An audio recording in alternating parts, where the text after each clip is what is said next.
मित्रों, आद्यांत physical education online classes में आपका हार्दिक स्वागत है। जैसा और आपको सबसे बड़ी खुशी ये है कि हिंदू त्यौहार धनतेरस और दीपावली की हार्दिक शुभकामनाएं आद्यांत फिजिकल एजुकेशन ऑनलाइन क्लासेस की ओर से। मित्रों, आज हम पढ़ाएंगे हेरिडिटी एंड एनवायरनमेंट, आनुवंशिकता एवं वातावरण। आनुवंशिकता क्या है? आनुवंशिकता जो जेनेटिक है, जेनेटिक के फादर हैं Gregor John Mendel. Gregor John Mendel कौन है? ये चेकोस्लोवाकिया के एक पादरी थे। इन्होंने आनुवंशिकता की खोज की। किस पर की थी? मटर पर। पाइवम सटाइवम वैज्ञानिक नाम है मटर का। और आनुवंशिकता क्या है?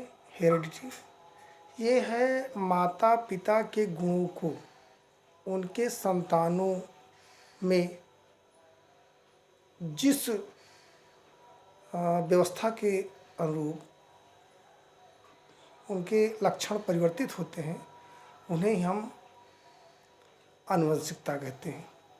आनुवंशिकता, अब ये कौन सा सिस्टम है जिसके माध्यम से ये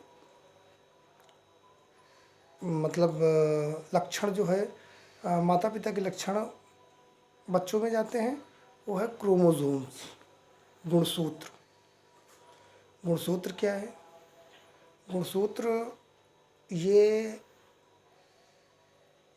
ऐसी व्यवस्था है जिसमें गुणसूत्रों की संख्या क्या है? गुणसूत्रों की संख्या होती है 46। 22x और 22y। 46 गुणसूत्र होते हैं, 22 जोड़ी गुणसूत्र होते हैं। ठीक है, 22 जोड़ी गुणसूत्र कायिक होते हैं और जिसमें जो 23वां जोड़ी गुणसूत्र होता है जिसको हम लैंगिक गुणसूत्र कहते हैं। 22 जोड़ी गुणसूत्र। कायिक गुणसूत्र क्या है? जो संतान के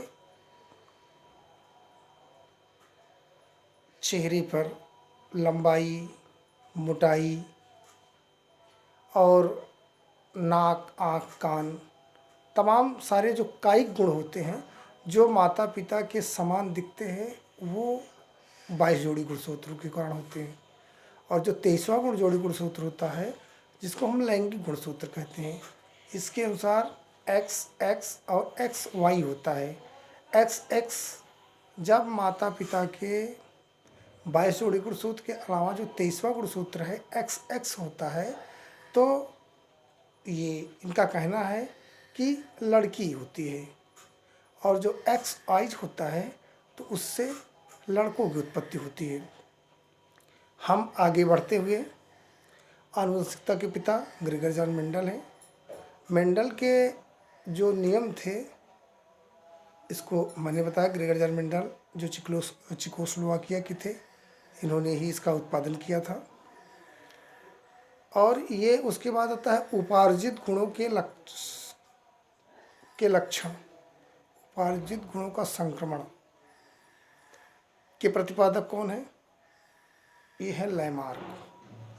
लैमार्क को भी आप जान लीजिए। लैमार्क एक ऐसे वैज्ञानिक थे जिन्होंने कहा कि हमारे अंदर ऐसे तमाम सारे तमाम सारे अंग ऐसे हैं जिसका हमने अंगों का उपयोग नहीं किया तो वो धीरे धीरे समाप्त हो गए।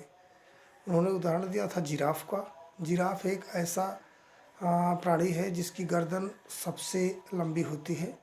उसने वातावरण के अनुसार जब उसे भोजन की कमी हुई तो उसने छोटे वृक्षों को, उसके बाद बड़े बड़े वृक्षों को तमाम कई वर्षों तक उछल उछल के खाते रहे, जिससे उनकी पिछली टांगें छोटी और अगली टांगें बड़ी हो गई और गर्दन भी लंबी हो गई।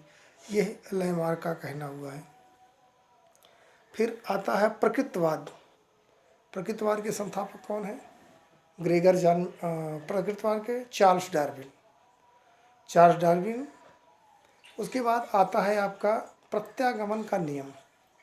प्रत्यागमन के में दो नियम हैं, एक प्रभावी नियम और एक अप्रभावी नियम। प्रभावी नियम क्या है? प्रभावी नियम का मतलब होता है जो चीज़ जो गुणसूत्र के अनुसार बच्चों में तत्काल प्रभाव दिखाई दे, उसे हम प्रभावी गुणसूत्र कहते हैं। और जिसमें अप्रभावी, जो एक पुष्ट नहीं दिखता, दूसरे नहीं दिखता और तीसरे बच्चों में उसका दिखता है, उसे अप्रभावी गुण कहा जाता है। प्रकृतिवाद के संस्थापक चार्ल्स डार्विन हैं। मित्रों, आज की क्लास इतनी ही। Bye bye.